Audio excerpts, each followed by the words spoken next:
Welcome to our channel, where we share thrilling stories, biographies of amazing people, daily life conversations, English phrases, and idioms to boost your vocabulary. Our videos are designed to improve your listening skills with clear, easy-to-understand English. Every video is informative, knowledgeable, and inspiring for your future.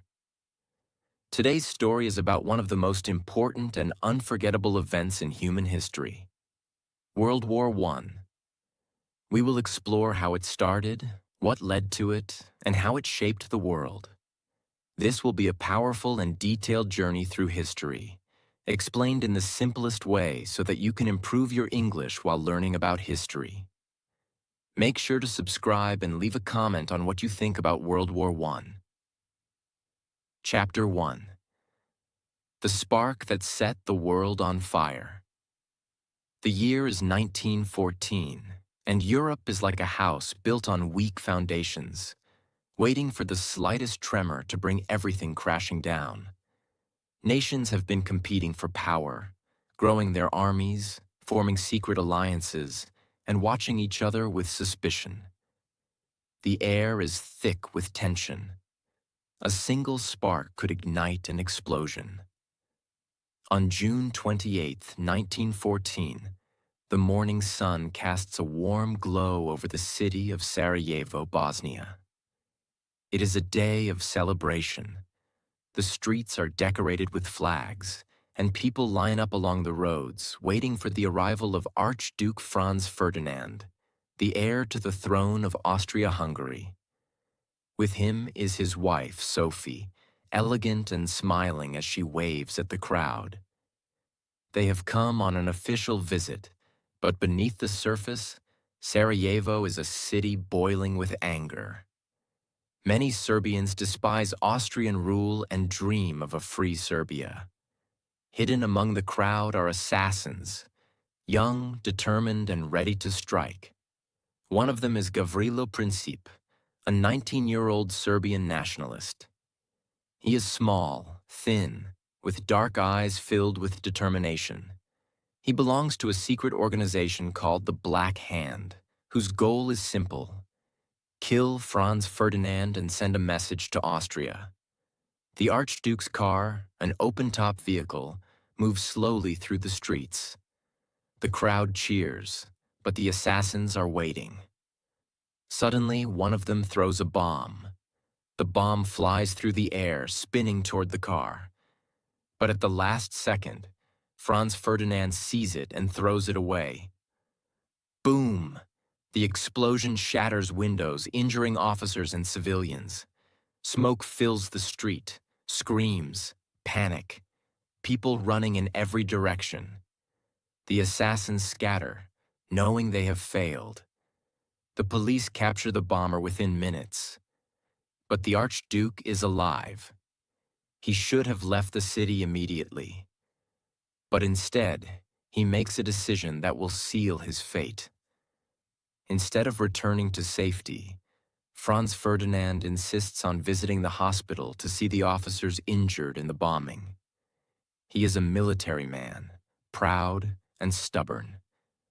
He refuses to show fear. His driver, nervous and shaken, takes a wrong turn onto a small street. At that exact moment, Gavrilo Princip is standing outside a cafe.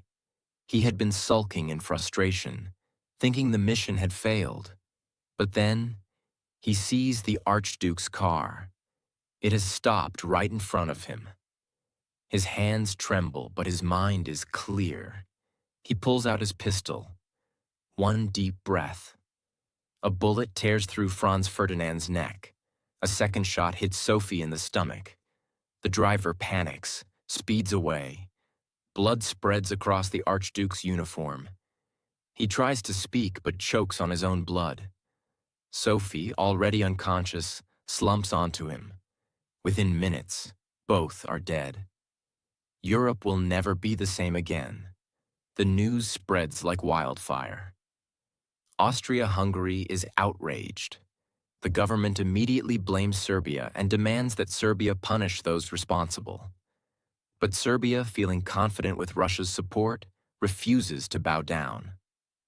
Austria-Hungary sees this as an act of defiance. On July 28, 1914, exactly 1 month after the assassination, Austria-Hungary declares war on Serbia. Russia, bound by an alliance with Serbia, declares war on Austria-Hungary. The dominoes begin to fall. Germany, Austria-Hungary's closest ally, declares war on Russia. France, Russia's ally, declares war on Germany. Germany, eager to strike first, invades Belgium to attack France. Britain, protecting Belgium, declares war on Germany. Within a single week, all of Europe is at war. Men rush to enlist, believing the war will be short. It will be over by Christmas, they say. But they have no idea of the horror that awaits them. This will not be a quick war. It will last 4 years. It will kill millions. It will change the world forever. Chapter 2. The World on Fire. It's August 1914, and the streets of Europe are buzzing with excitement. But this isn't the excitement of celebrations or joy. It's the excitement of war. Thousands of men, young and old, are rushing to the recruiting stations, ready to fight for their country. Many of them are dreaming of adventure, believing that the war will be quick, a short and glorious battle. They have no idea that they are walking into the worst conflict the world has ever seen. There is no turning back now. In Germany, the streets are alive with patriotism. The people have high hopes that their country will come out on top. Germany's army, one of the most powerful in Europe, prepares for action. The Kaiser Wilhelm II sits at his desk, his eyes gleaming with ambition. He believes in his country's might and is certain that Germany will conquer all of Europe. Austria-Hungary is determined to crush Serbia. After the assassination of Archduke Franz Ferdinand, the Austrians see this as an opportunity to assert their dominance in the Balkans. The Austro-Hungarian Empire has been struggling with its own problems for years. It's old, fragile, and divided, but the war gives it a chance to prove its strength once and for all. In Russia, the mood is a bit different. The vast Russian Empire is enormous, but it is also deeply divided and poorly prepared for war. However, Tsar Nicholas II knows that he must defend Serbia, which is a close ally. Russia marches toward the battlefield, hoping to assert its power and protect its interests in the Balkans. Across Europe, there is a growing sense of unease. The alliances between nations. Germany, Austria, Hungary, and Italy on one side, Russia, France, and Britain on the other, are pulling the continent toward a giant storm. But no one really understands how much this war will change everything. The world enters the war. August 1st, 1914. Germany declares war on Russia, believing it is the right move to protect its borders and secure its future. The next day, France declares war on Germany in support of its Russian ally.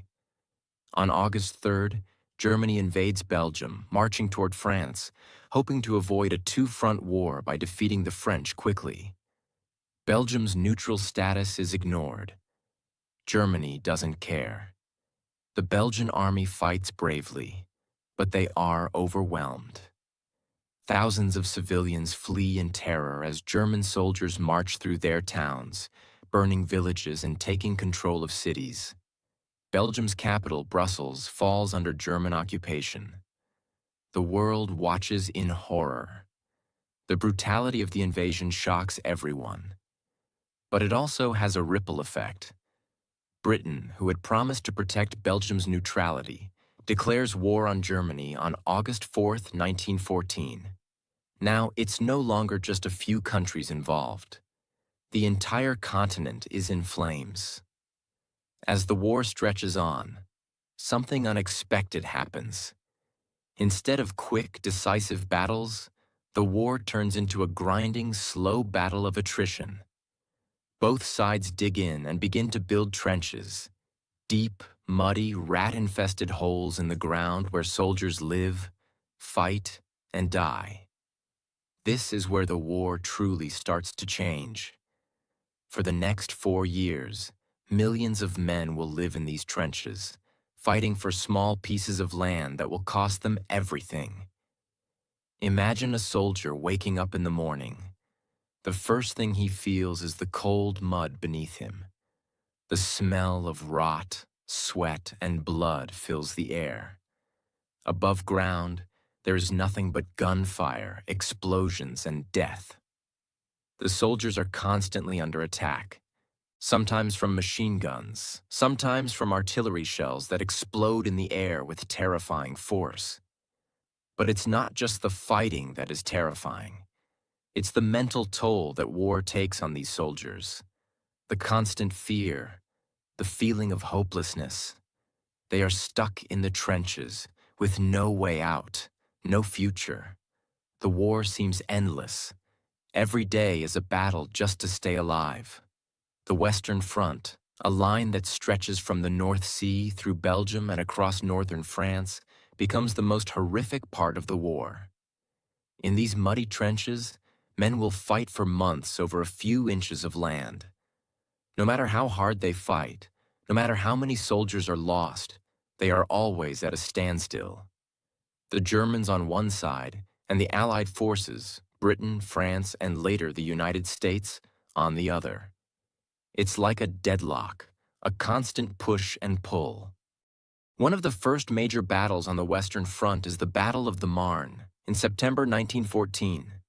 The Germans have advanced close to Paris, and it seems like they might win the war quickly. But then, the French and British forces fight back, stopping the German advance just in time.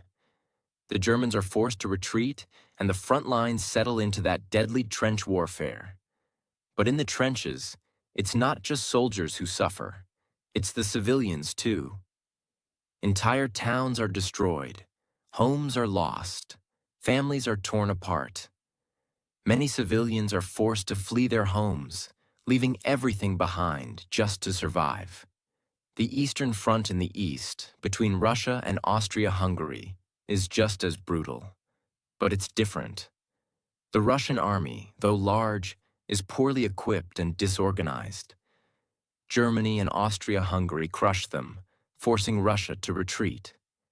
The Tsar's soldiers suffer terribly, starving and freezing in the harsh winter.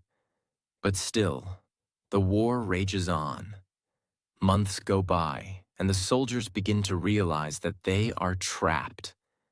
They are stuck in a cycle of violence with no end in sight. The war, which seemed like it would be over in a few months, is now stretching into years. The fighting is endless. The suffering is unimaginable. There are moments of brief calm when the soldiers in the trenches can hear nothing but silence, only for it to be broken by a sudden barrage of artillery. The war is always looming, always a threat, and as the war rages on, other countries begin to enter. In 1915, the Ottoman Empire joins the Central Powers, and the United States begins to grow involved, though it will be another 2 years before they officially declare war on Germany in 1917. Meanwhile, in the trenches, the soldiers' lives become a strange mix of fear, boredom, and determination.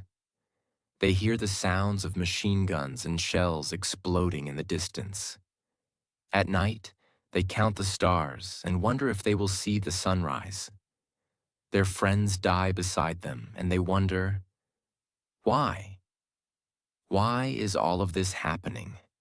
What is it all for? And yet, they march on, driven by a sense of duty and loyalty. But the worst part is yet to come. The use of new weapons, poison gas, tanks, and machine guns, will soon change the face of war. The trench lines will become even more dangerous, and the soldiers will face even greater suffering than they ever imagined. This is only the beginning.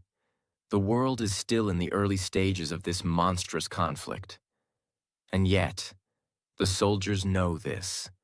The war will only grow worse, and it will not be the short battle they imagined. The fire has started. The world will burn. Chapter 3. The war rages on. Imagine yourself in the middle of a battlefield. The sky is gray, filled with the sound of explosions and gunfire. There's no way to escape the noise, the chaos, the fear. The air smells of smoke, death, and mud. You're cold, you're hungry, and you don't know how long you'll survive. This is trench warfare, where men fight not for glory or honor, but just to stay alive. In the trenches, soldiers live like animals. They sleep in cold, damp conditions, often lying in filth, surrounded by rats and the bodies of the dead. The mud is so deep it feels like it will swallow you whole. There's no escape. For miles, there's nothing but dirt, barbed wire, and the constant sound of machine guns firing in the distance.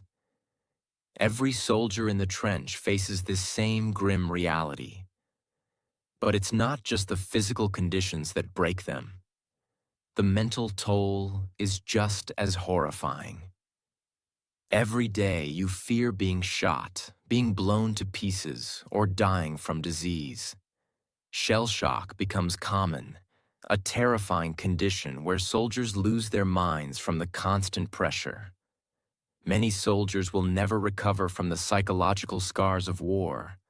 The constant waiting, the fear of the unknown, the constant feeling that death is just around the corner is too much for them to handle. New weapons of destruction. In the trenches, the soldiers face not only bullets and shrapnel, but also new, deadly weapons that change the way wars are fought. The first use of poison gas happens in 1915 by the Germans. Imagine this: a green cloud rolling over the battlefield, carrying with it death and suffering. Soldiers are caught completely off guard. Some of them die slowly and painfully, suffocating to death as they struggle for breath. The gas doesn't discriminate. It doesn't care whether you're young or old, fit or weak. It simply takes away your life. The smell of it, the fear of it, is enough to turn any soldier into a nervous wreck.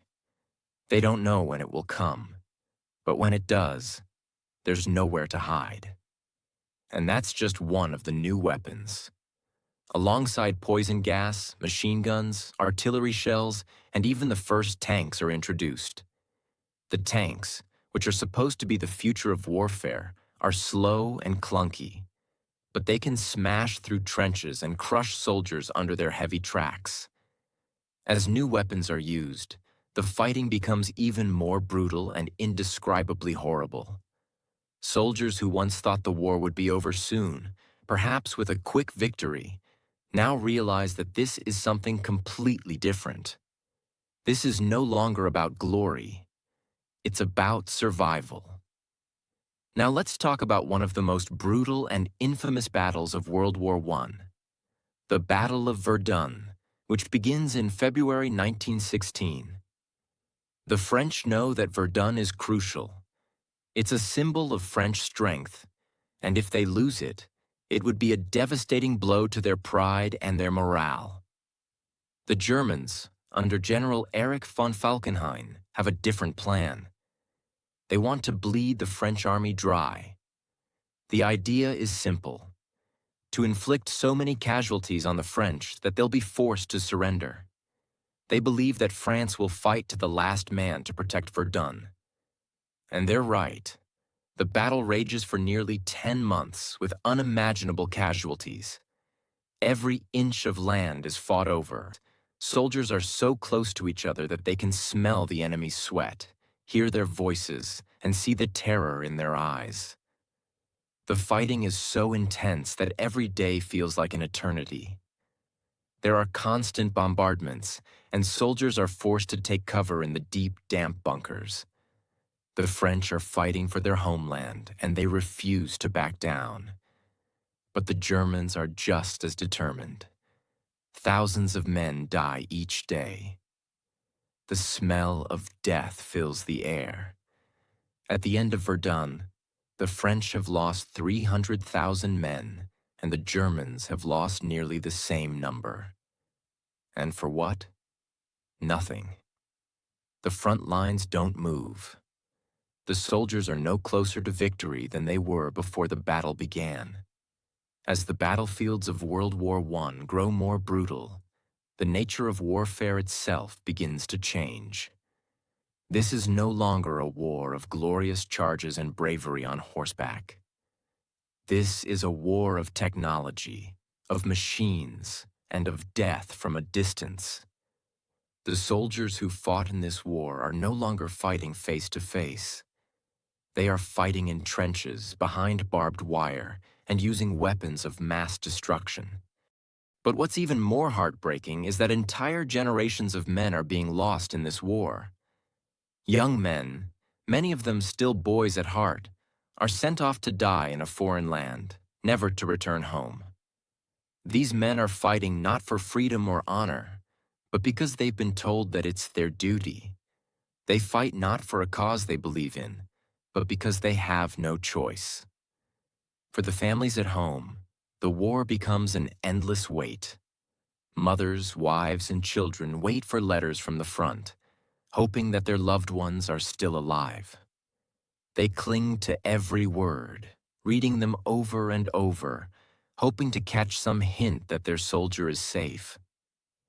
But for many families, these letters stop coming. They receive only the dreaded news of death. In the quiet of the night, as they sit by the fire, they know that their world has changed forever. They know that the son, the husband, the brother they once knew, may never come home. The war spreads. New fronts open. Meanwhile, the war is spreading beyond Europe. In 1915, the Ottoman Empire joins the Central Powers and opens up a new front in the Middle East. The Gallipoli campaign is a disastrous failure for the Allies, with thousands of men losing their lives for little gain. The Ottoman soldiers, like the European forces, fight bravely and fiercely. But the fighting in this region is just as brutal and deadly as it is in Europe. In Africa, the war is fought on a different scale. Here, the Allied forces fight the Germans over colonies and territories, with native soldiers fighting in battles they don't fully understand. They fight for countries that aren't their own, and they fight against enemies they've never met. But still, they fight because war has become a reality for everyone, no matter where they are in the world. Chapter 4. The Turning Tide of the War. As the years drag on, the war shows no sign of ending. It becomes clear that both sides are fighting not just for victory, but for survival. The war has taken on a life of its own, and each side has become more desperate to outlast the other. The fighting has become endless. It feels as though there will be no end to the suffering. The French, the British, the Germans, all of them are drained. They've lost millions of soldiers, families have been torn apart, and there's no clear winner in sight. Imagine being in a trench, facing the same enemy day after day.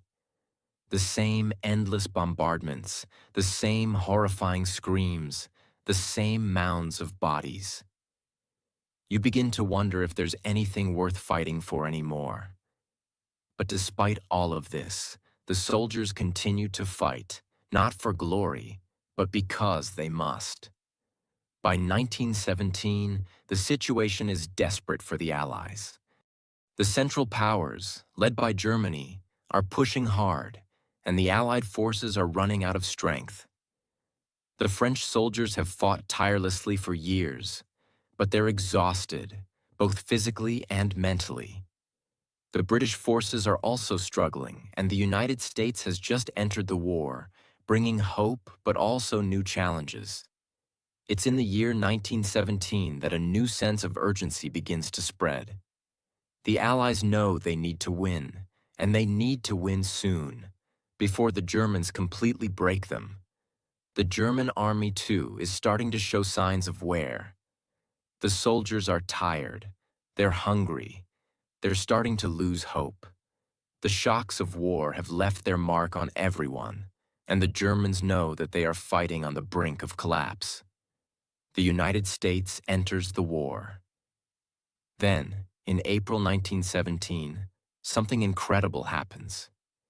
The United States enters the war. President Woodrow Wilson declares war on Germany, and it is like a spark that ignites a wildfire. The American soldiers bring a fresh energy, new resources, and a massive supply of men to the battle. Suddenly, the Allies have a new force behind them, and the Germans realize they are facing an enemy they cannot defeat alone. The arrival of the United States is like a breath of life for the Allies. The soldiers, who have fought for so long, are given renewed strength. The American soldiers don't know the full horror of the war they are entering, but they are full of patriotism and a desire to help their allies. Their numbers are overwhelming, and with them comes technology and modern tactics that will change the course of the war. The Allies' great offensive begins in 1918. With the help of fresh American troops, the British and the French launch a massive counterattack. This is no longer a battle of attrition. This is a decisive move, a last-ditch effort to break the Germans. The Allied forces push through the German lines with an intensity they have never had before. For the first time in years, they begin to make real gains. The Germans, who had once been confident in their victory, are now reeling. The strength of the United States, combined with the sheer determination of the French and British, is too much for the Central Powers. As the Allied forces march forward, there is a sense of hope, but also fear.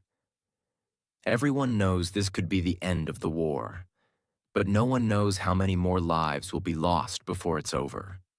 The Germans, fighting in trenches, are pushed further and further back. Desperate, they continue to fight, but every step forward by the Allies feels like a step closer to the end of the war. As the Allied forces advance, something incredible happens. The Central Powers begin to collapse. The Austro-Hungarian Empire, one of the main members of the Central Powers, begins to disintegrate. Its soldiers are exhausted, its empire is crumbling, and it can no longer fight. In October 1918, Austria-Hungary surrenders to the Allies. This is a crucial moment because it means that the Central Powers are no longer united. Germany, the last remaining power, is now alone, facing a massive coalition of enemies. The Germans, too, begin to feel the pressure of the war they have been fighting for so long. Their supplies are running out, their soldiers are deserting, and their morale is at an all-time low. In November 1918, after months of fierce fighting, the German government asks for an armistice, a ceasefire. The war is finally over. The end of the war. The aftermath. On November 11th, 1918, at 11 a.m., the guns fall silent. The world holds its breath. The war is over. The armistice is signed, and for the first time in 4 long years, there is peace. The soldiers who have been fighting for so long now look at the battlefield around them, and they realize that the price of peace has been too high. The world is left in ruins. Millions are dead, millions more are wounded. Entire families are torn apart. Cities lie in ruins. The world is scarred, physically and emotionally. The suffering, the loss, and the pain are beyond comprehension. But even in the midst of the sorrow, there is a feeling of relief, a feeling of hope. The nightmare is finally over, and the soldiers can now go home, though they will never truly be the same. They will carry the memories of the war with them forever. After 4 years of relentless fighting, the war left a mark on the earth so deep that its effects would echo for generations. 20 million people, 20 million lives were lost.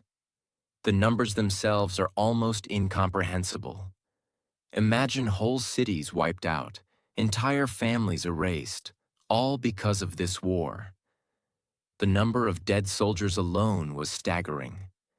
9 million soldiers from all sides lost their lives in the trenches, on the battlefield, and in air raids. The soldiers, brave men who had once been children full of hopes and dreams, became mere statistics, numbers in a grim report.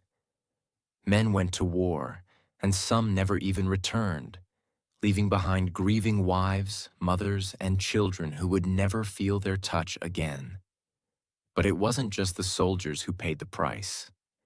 10 million civilians, mothers, fathers, children, the elderly, died as well. Entire villages were destroyed. Food supplies were cut off. Disease and hunger spread like wildfire, killing without mercy. The physical toll of the war was visible in the form of destroyed landscapes. Homes burned to the ground, fields filled with craters, and cities reduced to rubble. But the emotional toll? That's something no number can ever fully capture. Imagine the despair and hopelessness people felt as they returned to their homes, only to find them gone. There were no more family dinners. The laughter of children was replaced with silence. The streets were empty where once there were vibrant communities. Those who survived carried invisible scars, mental wounds that would never fully heal. The trauma of the war lingered, making it hard for the survivors to find peace even in the most ordinary moments. The price of victory. Though the Allies had claimed victory, the cost of that victory was beyond anyone's expectations. What's the point of winning when the price is so high? Victory had become hollow. There was no celebration in the streets, only the quiet mourning of those who had returned and the wailing of those who had lost loved ones. Even the leaders who signed the armistice, thinking they had secured peace, couldn't escape the fact that the world had changed forever. Emperor Wilhelm II of Germany, once the proud ruler of an empire, had been forced to abdicate. Austria-Hungary, a once mighty empire, was split into pieces. Nations that had once been the giants of Europe were now broken. The Austro-Hungarian Empire, the Russian Empire, and the Ottoman Empire, all had crumbled under the weight of war.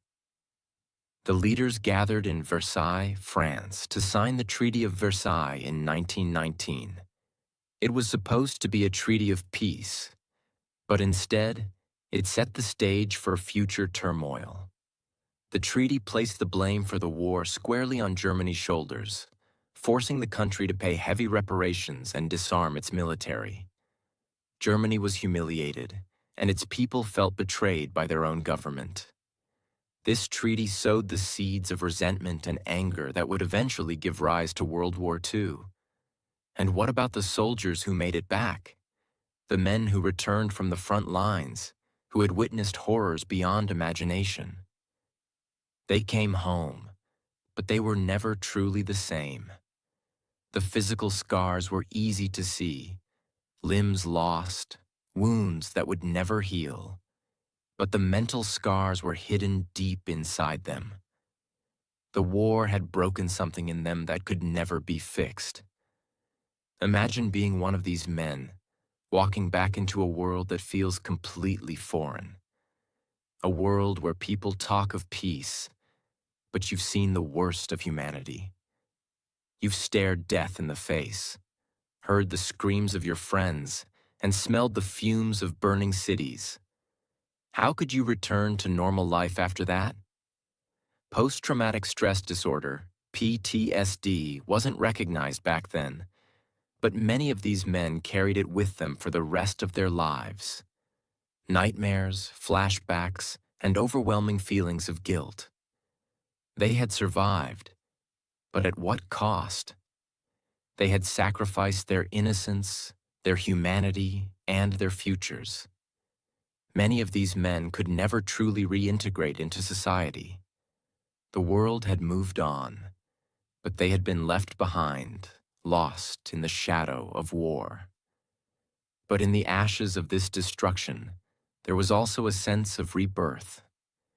New countries were formed from the rubble of the old empires. Czechoslovakia and Yugoslavia were born, nations carved from the lands of the fallen Austro-Hungarian Empire. The Ottoman Empire collapsed, and its lands were divided among the Allies, changing the face of the Middle East forever. The Russian Empire also collapsed, leading to the Russian Revolution of 1917, where Vladimir Lenin and the Bolsheviks took control, setting the stage for the rise of the Soviet Union. The old powers were gone, but new powers were emerging, and the world was rapidly changing. For many, this was a time of hope, a time when people believed they could build a better world. But the scars of the war would remain, and the lessons learned would never be forgotten. As the survivors picked up the pieces of their shattered lives, they also carried the memory of the war with them, hoping to never see anything like it again.